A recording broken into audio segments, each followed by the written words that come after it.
The sharp scent of pine and cold autumn rain clung to my clothes as I pressed myself against the wooden wall of my cabin, trying to make my body disappear into the shadows. Thunder rolled across the mountains like a distant war drum, but it wasn't the storm twisting fear through my chest. It was the howling far away at first, then cutting closer, carrying the promise of judgment. I'd known this moment would come. It always did when someone stepped beyond the borders of their territory, even by mistake. My fingers brushed the silver pendant resting against my collarbone. The last gift my grandmother Elara had placed into my hands before she passed. She had been the healer of our village long before me, respected and feared in equal measure. When the wolves come nearer, she had whispered, her voice brittle as a winter leaves. Even the fiercest beasts crave warmth in the end. I hadn't understood her then. Now with the pack drawing closer and their voices slicing through the storm, I wasn't sure understanding would save me anyway. 3 nights earlier I'd stumbled upon them, 2 tiny wolf pups, barely strong enough to whimper, curled up in the clearing lined my herb garden. I'd believed they'd been abandoned. I should have known better. Nothing in these mountains was ever abandoned. These forests belonged to them, to the pack that guarded this land for generations, and to their alpha king. A man whose name the villagers only spoke in hushed tones. They said he wasn't fully human, that his eyes could freeze a heartbeat, and his fangs could tear through bone like brittle twigs. Some claimed he was born to sound from the mountain's shadow. Others whispered he'd bargained with ancient spirits for an unending life. But everyone agreed on one thing: taking anything that belonged to him was a death wish. And there I was, cradling 2 pups tied directly to his bloodline. I'd tried to return them the next morning, walking deeper into the woods than I'd ever dared. But the storm swallowed the trails and forced me back to my cabin. I spent 2 more nights nursing the pups with goat's milk, praying their pack wouldn't think I had stolen them. A prayer the wind clearly ignored.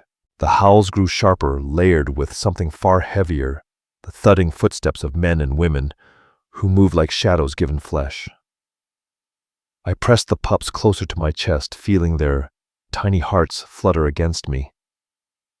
They'd been burning with fever when I found them, too weak to cry out. Now they slept peacefully, unaware that their family was coming to reclaim them, and possibly end my life for touching them at all. The door shuddered violently as something slammed into it. I gasped, but kept my voice locked behind my teeth. No one from the village would dare stand between me and a pack of wolves. "Open the door, thief." The voice outside was deep, commanding, but disturbingly calm for someone who might be here to kill me. "Return what you've taken, and I may let your death be a quick one." My hands shook as I shifted the pups, careful not to wake them. Their small bodies were warm against my palms, their silver-white fur soft as snow. In only 3 days, they had stolen a place in my heart I wasn't ready to surrender. But they weren't mine, and I knew it. "I'm not a thief," I shouted back, my voice steadier than the rest of me. I found them alone and sick. I was only trying to keep them alive long enough to return them. Silence. Then a low, vibrating growl rolled through the walls. "Open the door." The command held no patience, or we'll tear it off its hinges. With the pups still tucked against me, I pushed myself upright and moved toward the entrance on unsteady feet. My cabin was small: 1 room, a fireplace, a narrow bed, shelves packed with herbs and poultices.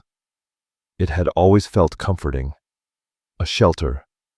Tonight, it felt like a cage. I lifted the wooden bar from the door. The moment the latch clicked, the door was flung open, slamming against the wall. A row of towering figures filled the threshold, framed by lightning. At their center stood a man whose presence swallowed the entire doorway. Broad shoulders, midnight black hair, eyes glowing like molten amber in the firelight. Caden, the Alpha King. He stepped inside as if the cabin belonged to him, his gaze immediately locking onto the bundle in my arms. Behind him, at least a dozen pack members circled the cabin, their faces carved from fury and cold suspicion. They wore leather and furs, their skin inked with shifting tattoos that seemed to twist in the flickering glow. So Caden said, his voice soft in a way that made it even more dangerous as he studied me. "You're the little witch who thought she could steal the future of my pack." The words caught in my throat as he approached, every instinct screaming to run, but there was nowhere left to go. There was something impossible to ignore about him, something that pulled and threatened at the same time, making my pulse spike for reasons I didn't want to examine. "They were sick," I whispered, lowering my gaze to the sleeping pups. "I've been treating them, keeping them warm." I tried to return them, but the storm silence swallowed the rest. Caden lifted a hand, and I flinched before I could stop myself. But he didn't strike. Instead, he tugged the blanket back from the pups. His expression shifted barely, but enough for me to notice. A passing softness flickered through that hard, carved face as he looked at the tiny wolves. One stretched its paws with a faint sigh before drifting back into sleep. "They're alive," he murmured, almost to himself. A woman stepped out from behind him. Red hair, cold eyes, a beauty sharpened into something dangerous. "We should kill her, Caden," she hissed. "She trespassed on our land and touched what wasn't hers." Caden. So that was the Alpha King's real name, not just a title, whispered in fear. "The law is clear," another voice added. This one belonged to a man with a brutal scar cutting down one cheek. Blood for blood. Those pups carry the next crown. My breath tangled. These weren't just wolf pups. They were heirs. Royalty in fur and tiny claws. My knees weakened beneath the weight of that realization. Caden's stare stayed locked on me, unreadable as his pack demanded my death. There was something calculating behind his amber eyes, like he could hear the frantic rhythm of my heartbeat. "What is your name, witch?" he asked at last. "Nira." I breathed barely loud enough for myself, and I'm a healer, not a witch. The corner of his mouth lifted not quite a smile. On him it looked like a warning. "Healer witch. Same difference. You live alone on the edge of the forest, mixing herbs and brewing things you shouldn't. That makes you either a witch," he paused, "or a fool. Or someone who won't walk away when something helpless needs saving." I shot back before fear could shut me up. Even Caden seemed surprised I dared to answer him. Several wolves behind him growled low and threatening, but I pressed on. "These pups were dying," I said, my voice shaking but steady enough.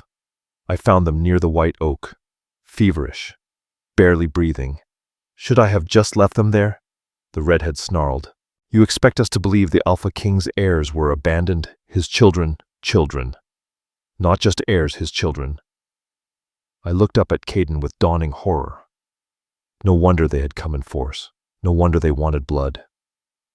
"I don't expect you to believe anything," I whispered. "It's simply the truth. I would never steal children, wolf or human." As if trying to prove my words, one of the pups stirred, lifting its tiny head and blinking sleepily at the strangers crowding my doorway, its eyes amber just like Caden's.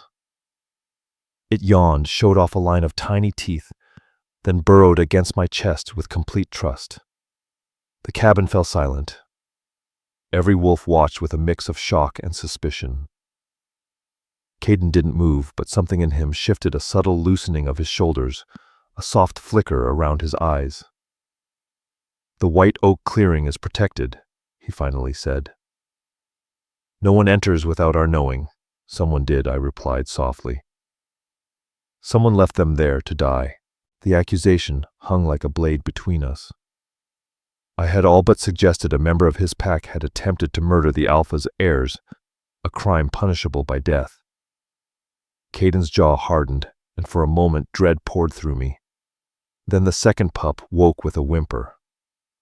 Its eyes found him instantly, and it reached its tiny paws toward him in a desperate plea. Without hesitation, Caden stepped forward and took the pup from my arms. He held it with a tenderness that didn't match his deadly form. The sight stole my breath. This feared Alpha King holding something that fit in one of his hands. Leia, he murmured, brushing a finger over the pup's head. And Riven, he added, glancing at the pup still settled against me. Names. They had names. And somehow that made the ache in my chest even sharper as I realized I would have to let them go.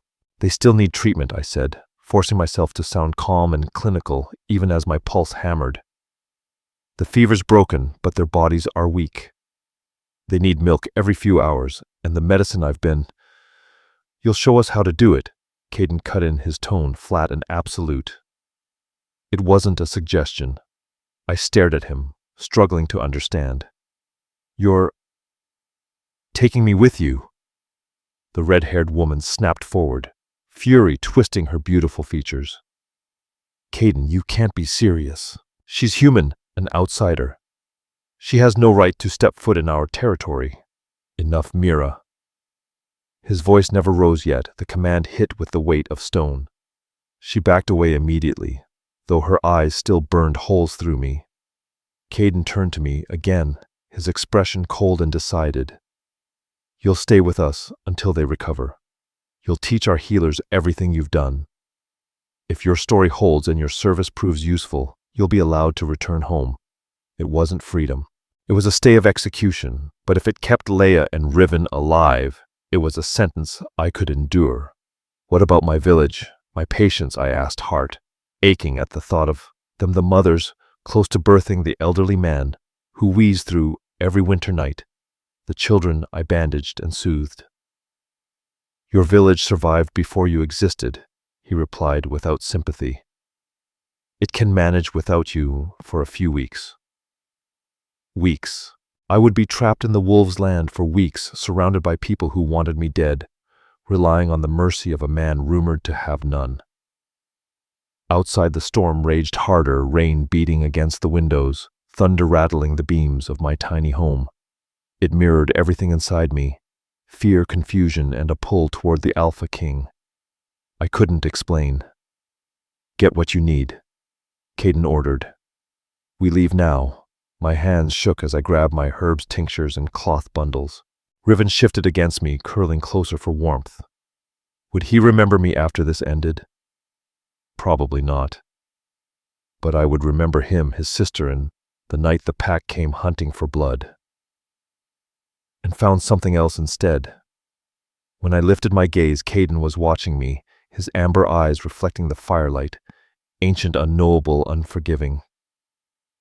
The storm outside screamed, but a different storm had begun inside my chest, one I wasn't sure I could outrun. The trek through the forest blurred into darkness and relentless rain. The pack moved with supernatural speed, and I struggled to keep pace as two guards, Ronan on my right and Hale on my left, gripped my arms each time I slowed. Caden led the way, Leia safely pressed against him while I shielded Riven beneath my cloak. Rain soaked through my dress until it clung to my skin, my hair heavy and plastered against my face. The trail climbed higher into the mountains I had only ever admired from afar. Forbidden mountains, wolf territory. Humans did not belong here. Yet here I was, dragged deeper into their world with every step. Keep moving, Ronan growled, tightening his grip, or I'll haul you like the prey you are. I didn't doubt he meant every word. His eyes were stone, no warmth, no mercy. I pushed myself harder, clutching Riven to my chest. His life was the only shield I had. Eventually the trees parted, revealing a valley tucked between massive peaks. Even through the rain I saw rooftops and lanterns, stone and timber buildings far more structured than anything in my village. Smoke curled upward. Windows glowed with firelight. It looked almost welcoming, which only made it feel more unsettling. As we entered the settlement, faces appeared at doorways and behind glass eyes shining in the dark, tracking us. Their stares hit my skin like cold fingertips. Curiosity, distrust, hostility. A human among them was clearly a rarity. Caden guided us toward the largest structure, a towering hall built of stone and heavy beams, guarded by carved wolves whose eyes seemed to follow us. Inside, a massive fire blazed in the center shadows, flickering across wooden floors and walls adorned with weapons and tapestries of hunts and battles. It felt like stepping into the heart of the wild and straight into the jaws of something ancient and hungry. "Bring her forward," Caden commanded, stepping closer to the hearth. The firelight carved sharp gold along his face as he looked down at Leia, tucked safely in his arms. Her silver-white fur glistened from the rain, but her eyes were bright, fixed on her father with clear recognition. Riven shifted against me, responding to the heat pouring from the flames. I loosened my cloak just enough for him to peek out, his tiny nose twitching as he took in the strange scents of the great halls. Caden, a deep voice, rumbled from a side passage. An older man appeared, silver hair and beard framing features that carried nearly as much power as the Alpha himself. He moved with the same quiet, predatory grace as the younger wolves. "The council wants your answer." Caden's expression hardened like cooled steel. "Tell them I'll come soon. My children come first." The elder's gaze cut to me, narrowing with scrutiny. "And this is the human who claims she found them. It's not a claim. I said before. My fear could stop me. It's the truth." A hush swept through the hall. Every set of eyes snapped toward me, shocked that I dared speak at all. Too late I realized blurting out anything might count as another crime in their world. But instead of anger, the older man's mouth twitched as if amused. "She's bold at least." He stepped closer, studying me with eyes that missed nothing. "I am Varric the Alpha's advisor and elder of this pack." "What is your name, Healer Nira?" I replied, straightening my spine. "And I would appreciate knowing what exactly happens to me now that I'm here." Mira, the red-haired woman who demanded my death at the cottage, lunged forward with a hiss. "What should happen is that we hang her for the crows. Humans can't be trusted, least of all with our future." "That is not your call," Caden said, voice low but edged with absolute authority. "She stays until my children recover. She will be treated as a guest, not a captive." A guest, I nearly laughed. Being dragged from my home in the middle of a storm hardly fit the definition. "And where will this so-called guest stay?" Mira snapped, dripping contempt. Caden's eyes met mine, something unreadable flickering behind them. "She'll stay in the healer's quarters, the ones beside mine. I want the pups close, and she must tend to them." The hall erupted in murmurs. Even Varric looked stunned. I didn't understand the weight of it, but clearly the rest of the pack did. Caden Varric said quietly, leaning in, "The council will not accept this. Not after what happened with—" "I don't care what they accept," Caden growled, cutting him off. "My children were nearly lost. They need care and she can give it. That is final." He turned toward me, his amber eyes catching every flicker of firelight. "Come. You're exhausted and the pups need rest." Without waiting for an answer, he strode toward a passage leading deeper into the structure. With no choice but to obey, I followed, feeling the burn of hostile stares drilling into my back. Mira's glare was the harshest of all promising consequences, when Caden's eyes weren't on me. The passage opened into quieter corridors, lined with carved doors. Living quarters, I realized. Rooms marked with symbols of herbs, moon phases, wolves, healing, marks. Caden stopped at a door engraved with spiraling plants and pushed it open. Inside a small but warm room waited fire-crackling bed, neatly made shelves stocked with healing tools and herbs far more refined than mine. "These were my mother's quarters," Caden said, his voice softer than it had ever been. "She was our pack's healer before she passed. No one has used this room since." I stepped inside, struck by the weight of the gesture. "I'm sorry," I said quietly. Loss was a language I understood too well. He acknowledged my words with a single nod. "My chambers are through that door," he added, motioning to a second doorway I hadn't noticed. "I want to be able to check on the pups through the night." The implication hit me instantly. I would be sleeping beside the Alpha King, separated by only a thin wall and one door. No wonder the entire hall reacted like he'd announced a scandal. You should change out of those soaked clothes, Caden continued, oblivious or indifferent to my racing thoughts. He spoke as if sharing space with him was the most natural thing in the world, while my heart hammered like it was trying to escape my ribs. There are clothes in that chest that should fit you, Caden said, his voice low as he stood in the doorway. When you're ready, bring Riven to my rooms so we can feed them both. He turned to leave, then stopped, shoulders tightening, the air shifting with something darker. Nira. Hearing my name on his tongue sent a sharp tremor through me. Yes, if what you told me is real, if anyone in my pack laid a hand on my children, I'll find them. His tone dropped into a feral growl, more wolf than man, and their death will not be quick. The threat rippled through the space, cold and unmistakable. But if you're lying, he said, voice even lower, if you had anything to do with their disappearance. Remember, your village is only a short run from here. I know every name, every door, every face. Then he walked out, leaving nothing behind except the echo of danger and a pounding heartbeat lodged in my chest. I eased onto the bed, Riven curled against me, finally letting the exhaustion bleed through my bones. What have we found ourselves tangled in, little one? I whispered.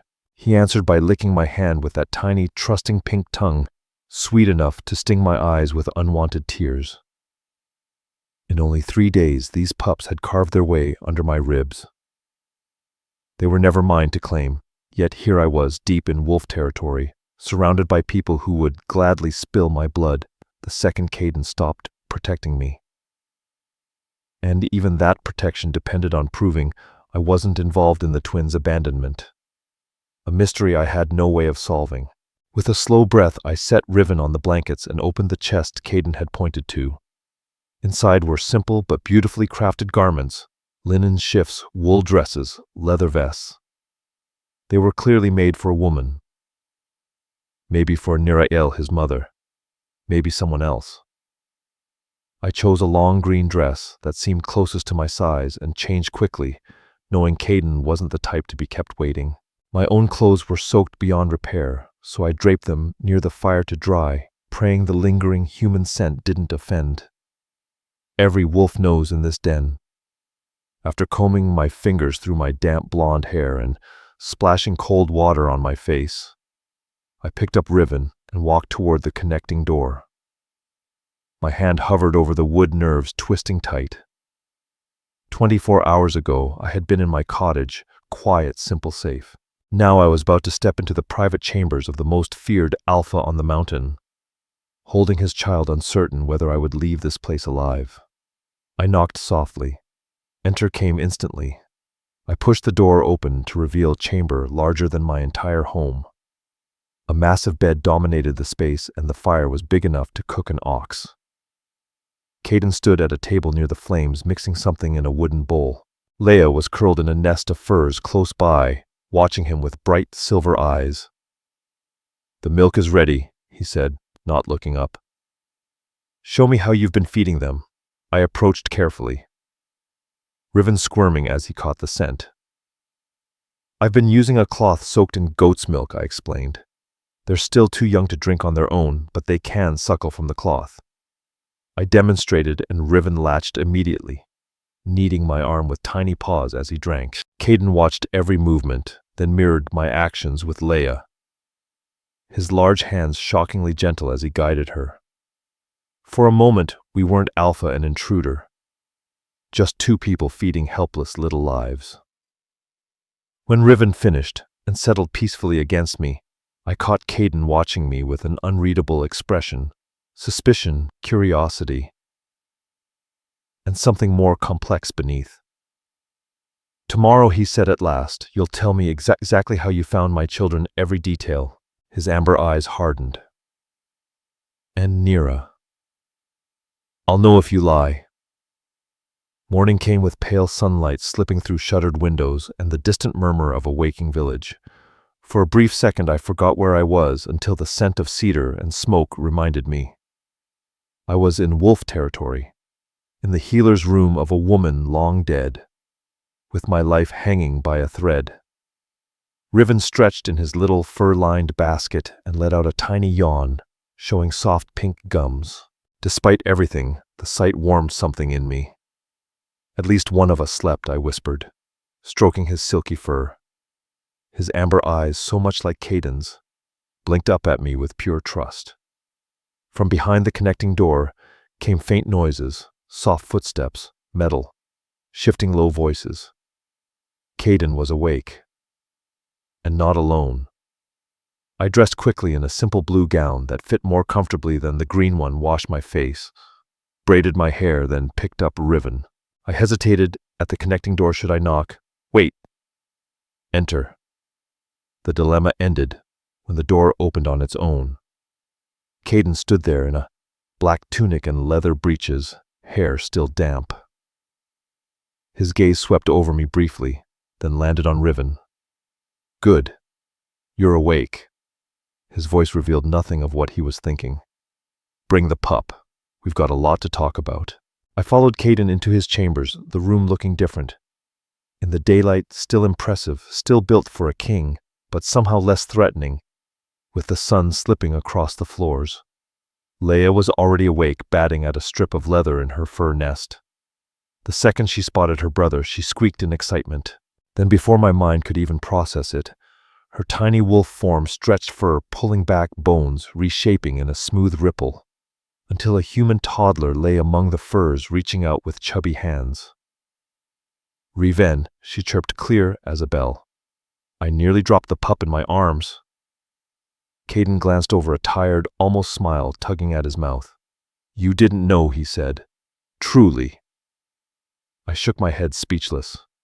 Riven wriggled, whining softly, and then he shifted too. One blink he was a wolf pup. The next I was holding a small boy with wild dark hair and those unmistakable amber eyes. They can shift, I whispered, stating the obvious because my brain had stopped keeping up. But they're so young. Wolf-born pups can shift the moment they breathe their first air. Caden said, his voice level but carrying weight. Control comes later. Most shift in their sleep. Or when their emotions spike. He gave me a pointed look. I'm surprised they stayed in wolf form the whole time you had them. The meaning wasn't lost on me. The pups had trusted me deeply. That could either save me or condemn me depending on how Caden chose to interpret it. Sit, the Alpha King said, motioning toward a small table already set with breakfast. Tell me everything, from the beginning. I sat across from him, accepting a cup filled with something that resembled tea but had a sharp, wild scent. Nearby, the twins played on a thick fur rug, glancing at us between fits of giggles.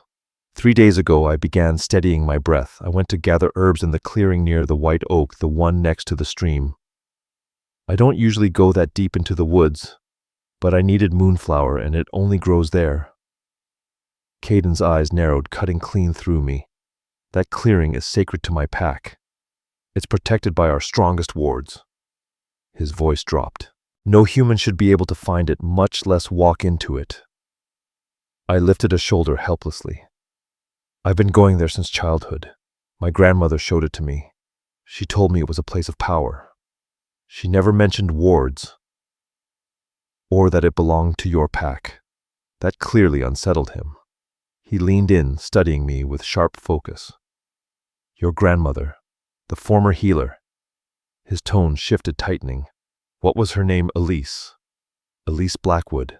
Something flickered in his expression, recognition followed by realization. Blackwood? He repeated softly. I see. Whatever he saw, he didn't share. Instead, he nodded for me to go on. I found the pups near the stream. I continued. They were curled together under a fallen log, soaked, shivering, burning up from fever. I waited. Nearly an hour. I thought maybe their mother was nearby, but no one came. The memory twisted in my chest. I couldn't leave them to die. So I carried them home, dried them, treated the fever. With what? Caden asked sharply. Willow bark tea. Yarrow compresses. Goat's milk mixed with honey to help their strength.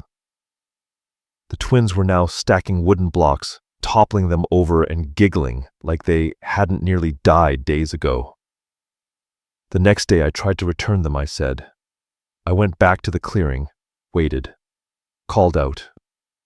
But the storm hit so fast I lost my way and had to take them home again. Caden went still, fingers drumming slowly on the table. You say they were abandoned, he said finally, voice deceptively controlled, left to die of exposure and fever. I swallowed. If that's true, I whispered, it means someone in your pack wanted your children dead. Not just someone. His voice hardened darker than night. The pups were under guard, protected. Only a handful could have reached them. His gaze sharpened, amber bright with rising fury. Someone close, someone trusted. The weight of that truth settled between us, heavy, dangerous, and alive. You see now why your story is difficult to accept, Caden said, his voice controlled but sharp enough to slice through bone. It's far more believable that you wandered into sacred territory and took my children. But I didn't. I insisted, refusing to look away from him, even though every instinct screamed that staring down an alpha was suicidal. I found them alone, sick, freezing. I cared for them. I tried to bring them back, so you claim. His voice carried that cool, emotionless distance, again weighing every breath I took. But all I have is your word. A sudden knock cut through the tension. The door opened without permission, and Varric strode in, silver brows lifting when he saw me sitting at the Alpha King's table like someone who actually belonged there. The council is gathered, he announced. His gaze drifted to Leia and Riven, softening just a moment. They look stronger. They're recovering, Caden said, rising from his chair. Nira, you'll stay here with the children while I deal with the council. His tone hardened. Guards will stand at both doors. Do not attempt to leave. So much for the guest treatment. I nodded stiffly, no use arguing with Varric watching. Caden was almost through the doorway when Leia suddenly burst into tears, reaching for him with trembling arms. Daddy. Daddy, don't go. Caden froze, then returned to kneel beside her, brushing a hand through her dark hair. His voice gentled, unexpectedly warm. Daddy has to take care of pack business, little one. Be good for Nira. I'll be back soon. Leia sniffed hard but bobbed her head bravely. Riven crawled over and patted her arm with toddler clumsiness, and the innocent gesture nearly cracked something open in my chest. So small, so trusting, and so close to death only days ago. When Caden and Varric were gone, silence settled thick as fog. Escape never crossed my mind, not here, not with wolves everywhere, and two helpless children in my care. Whatever happened next, I wouldn't abandon them. I spent the morning playing with them, stunned at how effortlessly they slipped between forms. One moment, Leia stacked wooden blocks with chubby fingers. The next, she was a little wolf pup, rolling across the carpet with her paws in the air. Riven favored his human shape, though he shifted every time Leia did, determined not to be left out. Around noon, the door creaked open, and a young girl stepped inside carrying a tray of food. She set it down quickly, avoiding my eyes, already turning to leave. Wait, I called softly. Please. She froze. She couldn't have been older than 17. Dark hair in a simple braid, nervous eyes flicking toward the twins before returning to me. What's your name? I asked gently. Sarah, she murmured after a moment. I work in the kitchens. Thank you, Sarah. I offered her a small smile. Do you know when the alpha might return? The little ones keep asking for him. That was a stretch. The twins were too busy playing to notice, but I needed information. Sarah bit her lip. Council meetings take hours. Sometimes all day, especially now with, well, everything. You mean the twins disappearing? I pressed. She nodded, then leaned closer, glancing toward the hallway. Everyone's talking about it. And about you. Her voice dropped lower. Some say you're a witch who lured the pups away. Others think you're working with the Southern Pack and tried to kidnap our future leaders. Both theories were ridiculous but unsettling. "And what do you think?" I asked. She studied me, then looked down at Leia and Riven, who had paused their play to stare up at her with wide amber eyes. Riven held out a wooden block, an innocent offering. Sarah's shoulders relaxed. "I think if you meant them harm, they wouldn't trust you like that," she whispered. "Wolf pups. They always know." Before I could answer, heavy footsteps echoed down the corridor. Sarah's face drained of color. "They're coming," she breathed. "I need to go." Sarah whispered, "Please, don't tell anyone I spoke to you." She slipped out a heartbeat before a guard pushed the door open. Eyes sweeping the room as if expecting me to be halfway through climbing out a window with two werewolf toddlers tucked under my arms. The afternoon dragged endlessly. The twins napped, woke hungry and demanding, and I fed them from the tray Sarah had brought. They were stronger than yesterday, more playful, more alert. Proof that whatever sickness had ravaged them was finally loosening its grip. I was sitting on the floor watching them chase each other in wolf form when the door opened again, but it wasn't Caden. It was Mira. "The Alpha King requires your presence in the Great Hall," she announced, her voice dripping with venom. "Now." "The children," I began. "They'll be taken care of." She motioned sharply, and two women stepped inside, immediately moving toward Leia and Riven. The twins had shifted back into their human forms at the intrusion, tiny faces tightening with distrust. "It's all right," I murmured, though I had no idea if that was true. "I'll be back soon." Leia's face crumpled. She reached for me, sobbing. Riven reacted instantly, letting out a fierce, high-pitched growl that would have been adorable if the situation weren't so terrifying. "Take them," Mira snapped. "The council is waiting." The twins' cries echoed down the hallway as the women carried them away. Then Mira turned to me with a cold, triumphant smile.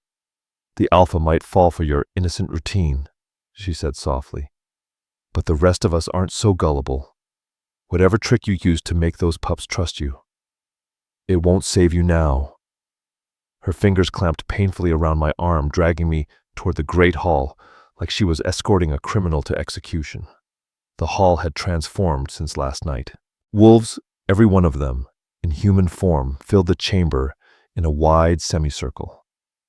At the center, on a raised platform, Caden sat in a massive throne carved from a single tree trunk marked with runes and crowned with the skulls of enormous wolves. Varric stood at his right hand, grim and silent, while other high-ranking pack members occupied places nearby.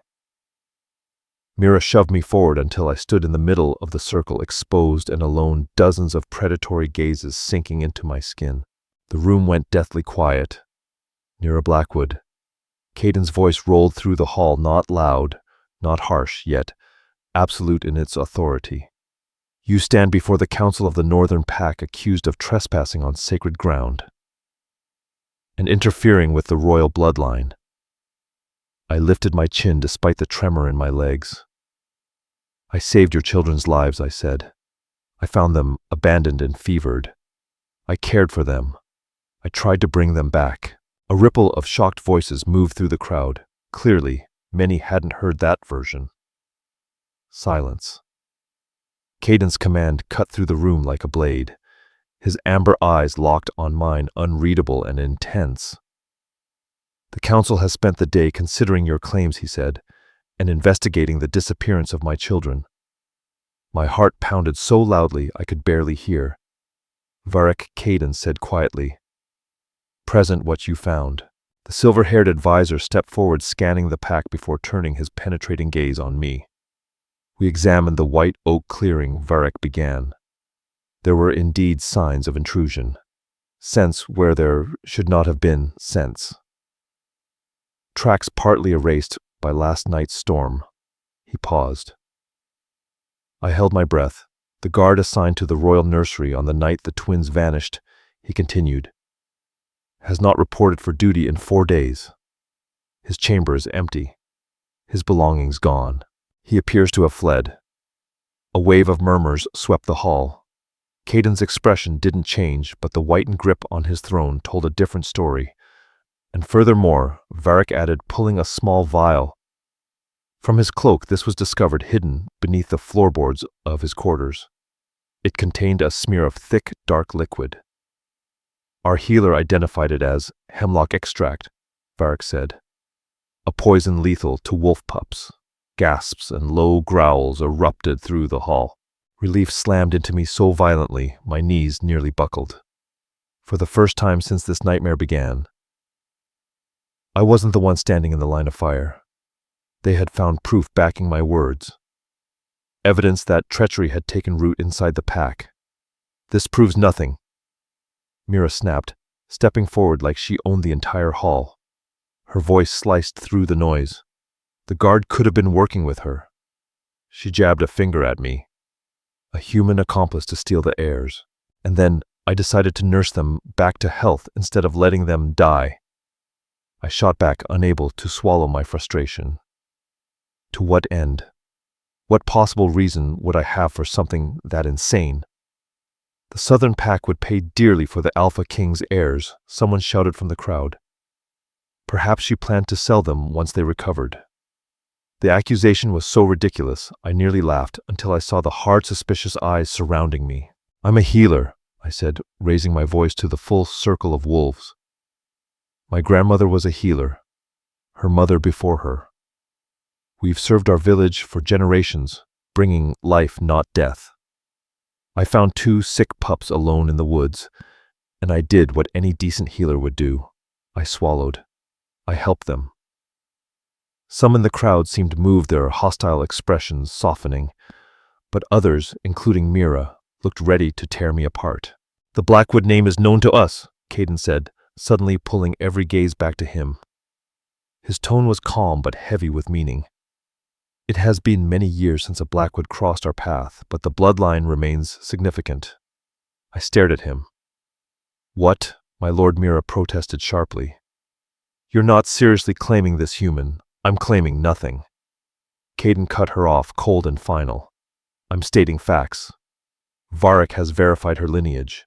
Varric stepped forward, nodding with solemn weight. Our records confirm it. The last Blackwood to interact with our pack was Elara, who left our territory 50 years ago to live among humans. She was born to us, but chose exile. The words hit me like a punch. My grandmother Elara had been born in the pack. One of them. That explained everything. Why she knew the White Oak clearing. Why I could find it when no human should. Why the pups had trusted me without hesitation. She wasn't wolf, a rough voice argued. She was other. The word crackled through the air like lightning.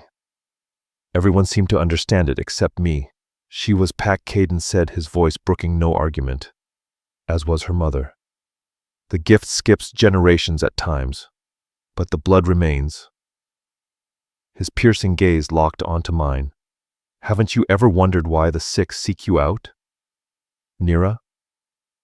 Why wounds close faster under your hands? Why animals sense you and never shy away? Yes, I had wondered quietly, privately. But I dismissed those questions, assuming they were luck or skill. My grandmother never told me, I whispered. She taught me herbs and healing, but never this. She was protecting you, Varric said gently. Knowledge of your heritage would have made you a target for our enemies, and for those in our own pack who fear the other blood. Mira scoffed loudly. Even if she carries the blood, she was raised human. She knows nothing of pack loyalty. She cannot be trusted with the royal heirs. Yet the heirs trust her. Caden countered, thoughtful now. More than that, they chose her. Wolf children especially. Royal-born instinctively cling to those who can protect them. They sensed something in her, chose her care, chose to stay. The meaning hit me slowly, and then all at once. The pups hadn't remained with me because they couldn't shift. They had chosen to remain vulnerable in my arms. The royal children have chosen their guardian. Varric declared, voice ringing with ancient authority. By old law, their choice must be honored, regardless of prejudice. Mira's face twisted with fury. You can't be serious. She's human. Is she? Caden's voice dropped, silencing the hall in an instant. He stepped down from the throne, descending until he stood directly in front of me, so close I could see darker flecks swirling in his amber eyes. The Blackwood women carried the gift for centuries, he murmured, though they often chose the human world. Your grandmother was the last confirmed carrier, until now. Before I could react, he took my hand. His palm closed over mine, warm, scorching, and something exploded through me. A current of fire raced up my arm, shot across my chest, and rippled through every nerve. I gasped, trying to yank my hand back, but Caden held firm, and the entire hall watched as power, real, undeniable power, surged between us. You feel it. Caden said, his tone leaving no room for doubt. Not a question, a fact. The pull to the pack, to the land. It's been inside you your whole life, just sleeping. His gaze didn't waver. The twins sensed it. That's why they trusted you, why they still do. When he released my hand, everything in me jolted. Sense sharpened, sounds layered and unfolded around me, crisp and alive in ways they'd never been before. What did you do to me? I whispered, breath unsteady. I didn't do anything, Caden said quietly. I woke what was already in your blood, the dormant lineage. You'll never be fully wolf. But you're not just human either. His eyes gleamed with something ancient. You are other, caught between two worlds. The hall went stone-dead silent. Even Mira stood frozen, too stunned to argue. By pack law and blood right, Caden, continued voice ringing like a verdict, I placed Nira Blackwood under alpha protection. She will remain here to care for the royal heirs, and she will learn what she is. Anyone who harms her answers to me. There was nothing optional in his words. It wasn't a suggestion, it was absolute decree. Yet deep inside, something unexpected stirred. A pull, a strange, almost painful sense of belonging, something I'd never felt even in the village, where I'd lived my entire life. The traitor who targeted my children is still out there, Caden went on, addressing the room. The guard may have helped, or been used. But he wasn't acting alone. Someone with rank, with access to the nursery, orchestrated this. Gasps and growls rippled around us. The pack knew exactly what that meant. Until we uncover the one responsible, the heirs will be watched night and day. Only those I personally approve enter their presence. His gaze locked on mine again. Nira will be their primary guardian, under my supervision. Mira's temper finally snapped. My lord, I have cared for the twins since their birth, since Sephra. Enough. Caden's voice cracked like lightning. Mira staggered back as if physically struck. My word stands, he said darkly. Council dismissed. Wolves dispersed grudgingly, some glaring at me, others whispering, a few staring with something like awe. Mira hung back longest, her eyes burning with a hatred so sharp it felt like claws dragging over my skin. Then she turned and stalked out. Moments later, the hall emptied fully, leaving only Caden, Varric, and me beneath the towering rafters. My thoughts spun in circles. Too many revelations, too much awakened inside me. My skin still hummed with whatever power he had stirred. The children, I managed to ask. Where are they? In my chambers, Caden said. Once I knew the council would drag into the night, I ordered them taken there. Varric stepped forward, his expression shadowed. Caden, you understand what this means. If she truly carries the bloodline and the heirs chose her, I know exactly what it means. Caden interrupted, firm and final. And we're done discussing it. He turned to me. Come, they'll be restless without you. As we walked from the hall, I felt Varric's stare burn between my shoulder blades, weighted with something unspoken. Whatever had happened here tonight, it reached far deeper than my bloodline or my new role with the royal heirs. Even the Alpha King's most trusted advisor seemed uneasy. Outside night pressed close around the village. A lone wolf howled in the darkness, long, mournful, and unsettling. Goosebumps rippled up my arms. Awakened blood or not, it sounded like a warning, or a prophecy. The days that followed blurred into a whirlwind of routine and revelation. I stayed in the healer's quarters beside Caden's rooms, caring for the twins, tending their shifts, learning the rhythms of a world I'd never known was mine. Varric became my reluctant mentor, teaching me piece by piece about the Blackwood women, the healers who existed in the space between wolf and human, neither one nor the other. Your grandmother was the strongest of her line, he told me one afternoon as we collected herbs in the garden behind the great hall. She sensed illness before symptoms, eased pain with a touch. Some even claimed she saw flashes of what hadn't happened yet, though she always denied it. Why did she leave? I finally asked the question that had been burning through me since the council meeting. If she was respected here, why choose to live among humans? Varric's hand stilled over the rosemary. His jaw tightened, and I knew whatever answer came next wasn't going to be simple. Love, Varric said quietly. That's why she left. Your grandmother fell for a human man she was meant to heal. And when he lived, she followed him back to his village instead of staying with the pack. His words struck something deep in me. I'd never met my grandfather yet. My grandmother had talked about him with such fierce affection that I'd always felt his shadow lingering in my life. The idea that she'd walked away from her legacy, her power, everything she was born into just for love, felt painfully right. The Alpha then, Caden's grandfather, was furious. Varric went on. He called it betrayal. His tone softened. But others understood. Blackwood women have never followed straight lines. They listened to instincts older than any law. There was something more he wasn't saying, something hidden under his careful words. But before I could ask, Leia burst into the garden, cheeks, flushed eyes blazing with excitement. Nira. Come quick, Riven is shifting again. She grabbed my wrist and practically dragged me along. I hurried back toward Caden's private chambers where we'd left Riven napping. Inside, Caden was already there, watching his son shift with a look that mixed pride and awe, human to wolf and back again, each transition smoother than the last. He's gaining control, Caden said, not taking his eyes off Riven. Earlier than anyone predicted. I knelt beside the boy.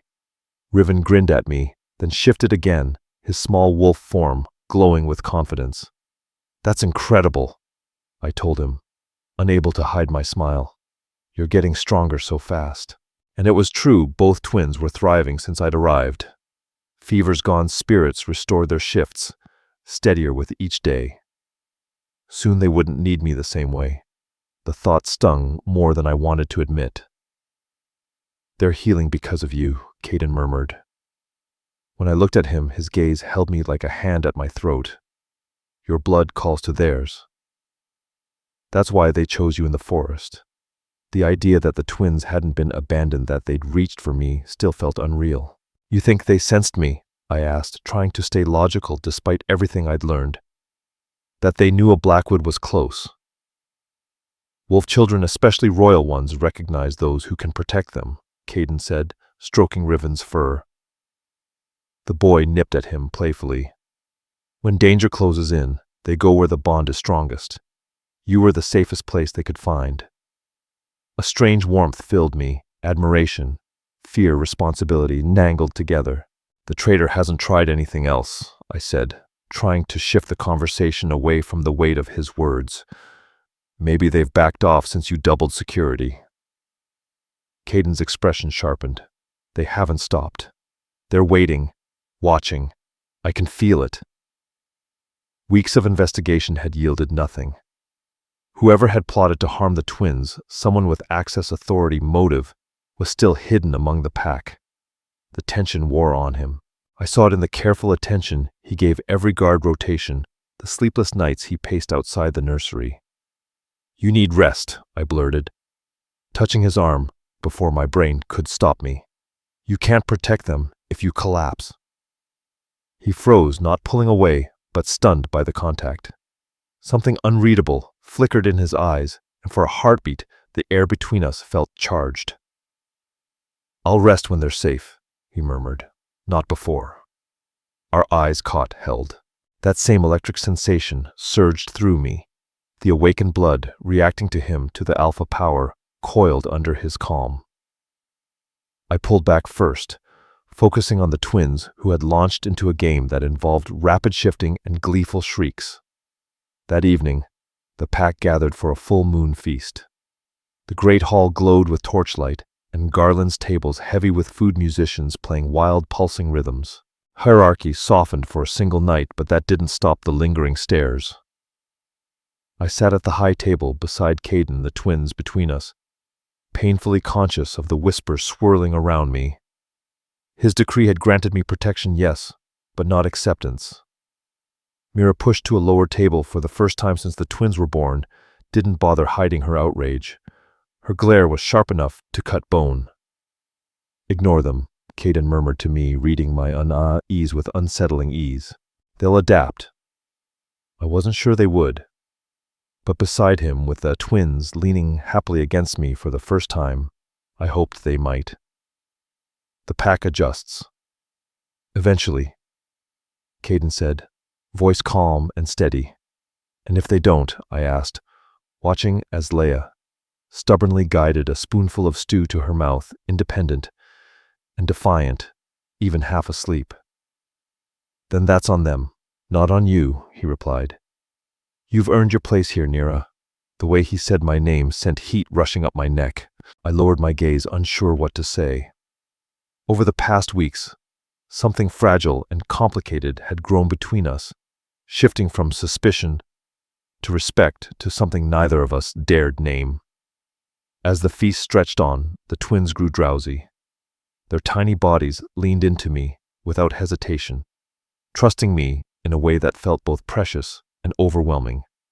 Riven had already slipped into sleep, his head nestled against my arm while Leia battled exhaustion with stubborn little blinks. "I should take them to bed," I murmured to Caden. "They're done for the night." He rose immediately. The hall fell silent, every gaze snapping toward their alpha. "Enjoy the night," he ordered with a flick of his hand before turning back to me. "I'll walk with you. These halls get confusing after dark." It was an excuse, and a thin one. I'd learned every corridor days ago, but I didn't challenge it. Maybe he needed distance from the staring faces and whispered judgments just as much as I did.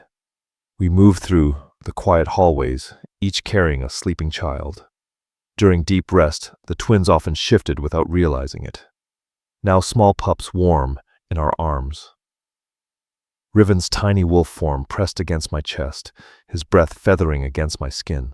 When we reached Caden's chambers, we placed the pups in their shared basket by the fire, the spot between his room and mine where they preferred to sleep curled together. They nestled in instinct, pulling them close silver-white fur against darker cream.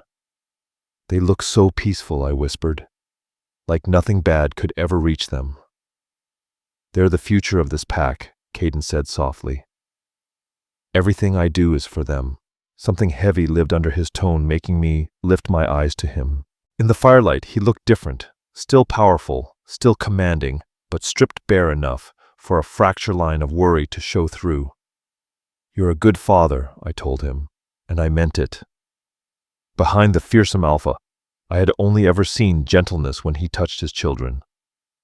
A shadow moved across his face. Their mother wouldn't agree. It was the first time he'd mentioned her.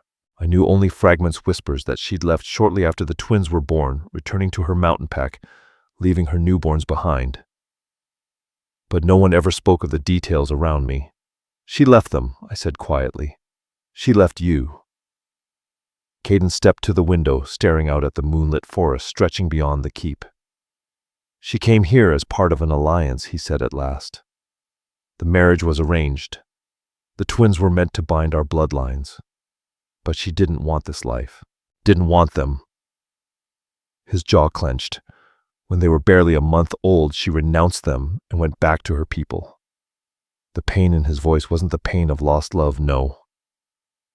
It was the pain of someone forced to watch a mother walk away from her children. I'm sorry, I said, because there was nothing else to give. It worked out for the best, he said, turning toward me again. His face was unreadable, but his eyes burned with something raw. They deserve someone who chooses them, someone who sees their worth beyond politics or blood. His gaze locked with mine. Someone like you. The meaning hung in the air between us, heavy, frightening, undeniable. Suddenly overwhelmed, I turned toward the connecting door. I should go. It's been a long night. But before I reached the threshold, a thin cry split the quiet. A tiny sound. A frightened sound. I spun back as Leia jerked awake in the basket, her small wolf body trembling violently, before she shifted back into her human form, panic twisting her features. Papa Nira, she sobbed, reaching for both of us. Bad lady coming. Caden was beside her in an instant, lifting her into his arms. Shush, sweetheart. You're safe. It was just a dream. But Leia shook her head hard enough to send her curls flying. Not a dream, she whispered, voice shaking. I saw her. The bad lady with red hair. She has the sharp thing for Riven. Cold shot through me. Mira, I breathed. Caden's expression hardened instantly. The vulnerable father vanished, replaced by the alpha king eyes, sharp, deadly, burning with purpose. And I knew this wasn't over. Not even close. Caden set Leia back into the basket beside her still sleeping brother, then crossed the room in 3 long strides. He opened a carved wooden chest, reached inside and pulled out a dagger, etched with ancient runes, its edge wicked enough to draw fear from anyone who looked at it. Stay with them, he ordered, already moving toward the door. Bar it behind me. No one enters except me. Caden, wait! I called after him. But he was gone before the last word left my mouth, the door shutting hard enough to rattle the frame. My hands shook as I dropped the heavy wooden bar into place. I gathered both children, lifting them gently, and carried them to Caden's massive bed, where I could shield them better. Leia was still trembling, burying her little face against my neck, while Riven, now fully awake and shifted back into human form, looked around, confused and frightened by his sister's panic. It's all right, I whispered, trying to believe my own voice. Your father will handle it. You're safe with me. But the lie tasted thin. If Leia's vision, because that's what it was unmistakably, the Blackwood foresight had shown her Mira, coming for Riven, then the traitor we'd hunted for weeks wasn't lurking in shadows. She was already on her way. And Caden had gone alone to confront her. Minutes stretched into what felt like hours, as I tried to distract the twins with soft stories and the old lullabies Aaliyah once taught me. Eventually, they curled into me, drifting to sleep, their little bodies warm against mine. Still Caden didn't return. When a heavy knock shook the door, I nearly leapt off the bed. Near Caden's voice called through the thick wood. It's done. Open the door. My knees wobbled with relief as I eased away from the sleeping twins and lifted the wooden bar. The door swung open, revealing Caden, rumpled, a faint cut along his cheek, but alive. Mira, I asked immediately, searching his face. Captured, he said darkly. She confessed. Everything. He stepped farther inside, fury and exhaustion radiating off him like heat. She'd been working with the Southern Pack, promised power if she killed my heirs, and weakened my bloodline. The guard she used, he wasn't a mastermind.